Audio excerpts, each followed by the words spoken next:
Hi everybody, welcome to Kastor'sCorner.com. I'm your host Khalil here for another toy of the day. As always, you can check out a full gallery of everything we're going to talk about today up on Kastor'sCorner.com. You can see it right there.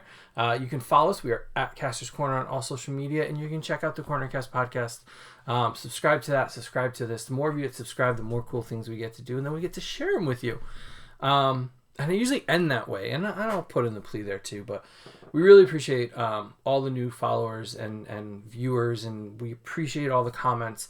Hopefully you'll go back and comment on the T'Challa. I kind of want to get a picture of whether or not you're having the same issue I am. This wave, I think, we're talking about the What If wave. Tonight we're going to be talking about here, Peter and a zombie, because they go together. I've been trying to pick characters that kind of go together within the wave. So we had Captain Carter and the Hydra Stomper, T'Challa and Nebula, Peter here and a zombie Cap, Watcher, and we're gonna pair them up. Don't worry, nobody's getting left out here. And so these two characters from the Zombie World episode of What If really had depth and heart. I think a good number of the episodes really had emotion to them. I think more emotion than we've seen in the MCU overall. I mean, we're all excited about the action and seeing all that stuff. But the loss that Peter suffers in the episode, and then the loss that is created here also is really just felt. And then the final words from T'Challa in the episode really just bring it home. And I think they captured some of that in these two figures. So I'll leave Zombie Cap because he's kind of detailed. So we get a Peter here. I really like the animated head. It does look a little bit like Tom Holland. Not so much, I don't think. I don't think it really captures him as much. It's a really good Peter animated head. I think it's going to look really great next to my Spider-Verse figures. He's definitely shorter than the average figure, so he'll be smaller than Peter B, but bigger or the same size as Miles. He's a little bit thicker than Miles for sure. I like the partners here. Very Civil War-esque Spider-Man. It's a very pale blue color. It's a little brighter on screen, but it's a little more pale blue.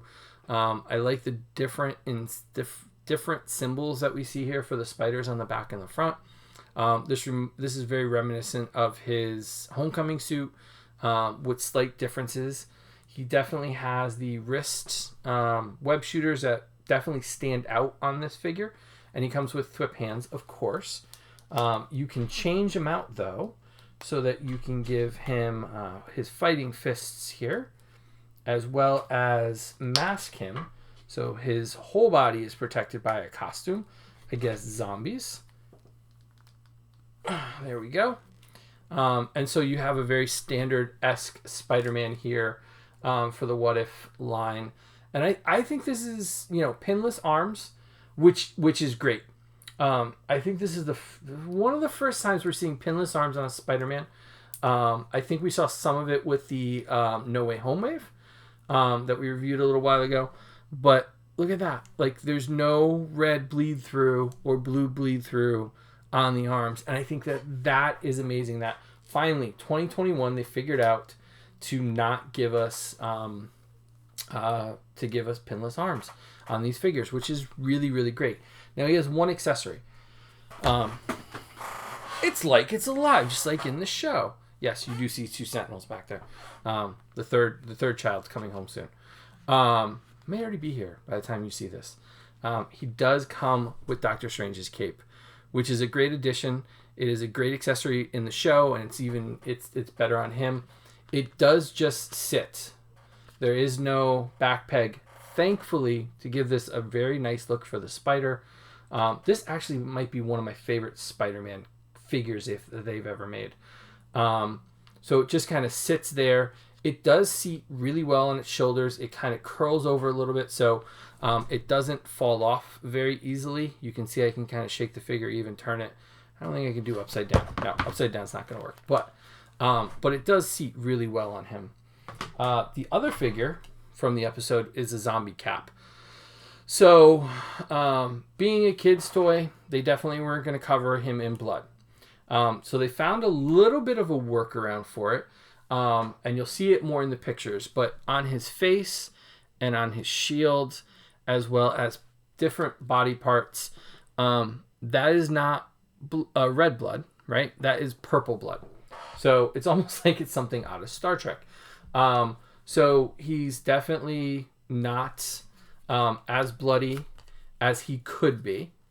But it's a kid's toy, right? Theoretically. Standard shield, no clip in the back. It's definitely got those. So you can't peg it into his back, although he's not sporting any way to do that. But he does have a lot of holes all over his body. His arm, his costume is kind of torn. You can kind of see through it. I can actually see you through his leg. You can see directly through there on both sides. And it is solid. Like, if we were to do that as a custom, I don't think that we could get it that solid on this joint here. And it even is part of the joint where it kind of tears. So the fact that they were able to stabilize the joint and give us 2 holes on either side, 2 cutouts, and the cutouts there, I think that's a pretty impressive figure overall. My only other wish is that he actually had a hole through his chest somewhere, which I think would have been a really cool added piece to it. And his mouth also, there are holes there where you can see directly through. So they did a really good job making him look really gruesome. The Marvel Zombies have been a favorite of mine since the first book. It came out a couple of decades, maybe, oh God, how long ago it was. I hope that they do a couple more, and there's, of course, a figure that I might customize if I can pull it off. But I'm going to save that for another day. I have some ideas that could be kind of fun, and from the episode. And so there you go. Zombie Cap, Spider-Man with his Doctor Strange cape there, levitation cape, cloak of levitate, whatever it's called.